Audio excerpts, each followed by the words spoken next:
আসসালামু আলাইকুম।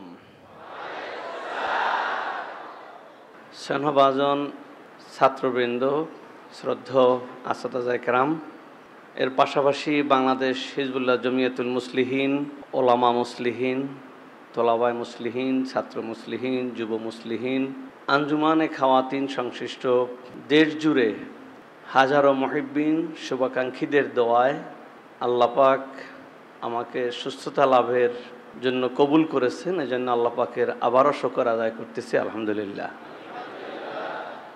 বাংলাদেশের ডাক্তাররা আমাকে প্যানক্রিয়াস সমস্যা বলে যে ভীতি সৃষ্টি করেছিল, এটা সিঙ্গাপুরের মাউথ এলিজাবেথ হসপিটালের অত্যন্ত দক্ষ চিকিৎসকদের সর্বোচ্চ পরীক্ষা নিরীক্ষার মধ্য দিয়ে তারা প্রমাণ করেছেন যে এটা প্যানক্রিয়াস নয়, এটা একটা সাধারণ অসুস্থতা। এটা সামান্য ঔষধই ভালো হবে, 1-1.5 মাস খাওয়া দাওয়ার একটু রুটিন পরিবর্তন করলেই হবে, আলহামদুলিল্লাহ। অবশ্য বাংলাদেশের ডাক্তাররা ভুল করেছে এটা আমি বলবো না, কিন্তু বাংলাদেশের চিকিৎসা ব্যবস্থা আর সেখানের চিকিৎসা ব্যবস্থা এটা আসমান জমিন পার্থক্য। তা আমি বিশ্বাস করি যে বাংলাদেশের ডাক্তাররা অনর্থক কোনো কথা বলে নাই। তারা তাদের পরীক্ষা নিরীক্ষা অনুযায়ী তাদের সর্বোচ্চ প্রচেষ্টা, বিশেষ করে জালাকঠি সদর হসপিটালের আরএমও আমাদের নেসারাবাদের ছাত্র, তারপর ডিউটি ডাক্তার নেসারাবাদের ছাত্র, ওরা সর্বোচ্চ আন্তরিকতা নিয়েই প্রথম কিন্তু রোগটা আবিষ্কার করেছে যে এটা হুজুর প্যানক্রিয়াস। এরপর আমরা আরও সুনিশ্চিত হওয়ার জন্য আমরা ইবনে সিনার একজন সর্বোচ্চ এই বিষয়ক ডাক্তার, যিনি বাংলাদেশে খুবই সুখ্যাতি অর্জন করেছেন, তার নিকটবর্তী হয়েছি। তিনিও সিদ্ধান্ত দিয়েছেন প্যানক্রিয়াস।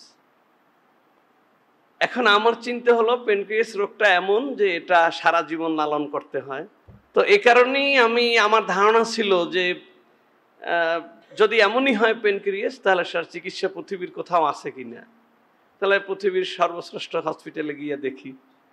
সেখান থেকেও যদি একই কথা বলে তাহলে বুঝে নিব যে আমার জীবনটা এইভাবেই কাটাতে হবে। সমস্যাটা কোথায়, আল্লাহ যতক্ষণ যেভাবে রাখে। তখনও 10 পণ্ডে মানত করি না, কিন্তু এমআরআই এর ভীতি আর সেলাইনে যে বেদনা হইতেছিল তখন কিন্তু মানত করছি আমি, সর্বোচ্চ মানত, আমার শক্তি সামর্থ্যের সর্বোচ্চ আল্লাহ। এবং ওখান থেকে আসার পর কিন্তু ডাক্তার হেসে দিয়ে বলল যে তোমার কোনো প্যানক্রিয়াস নাই। আমি ঔষধ লিখে দিলাম, তারপরও রিপোর্টগুলো দেখে আবার তুমি অমুক সময় আসো, আমি তোমাকে রিপোর্টগুলো দেখাবো।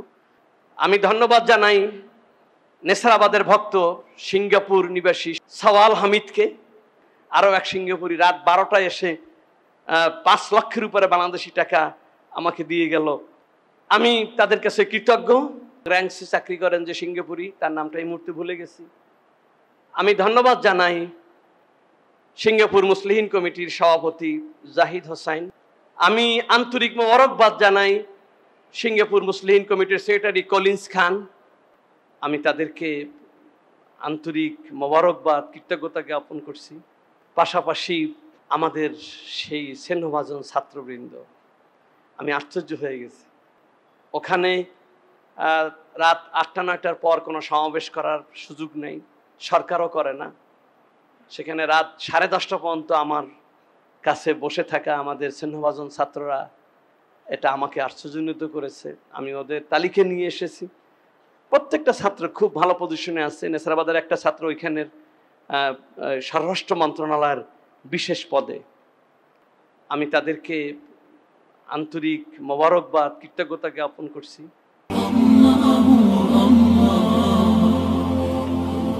আপনারা দেখছেন এটিআর টেলিভিশন, সত্য প্রবর্তনে ঐক্য।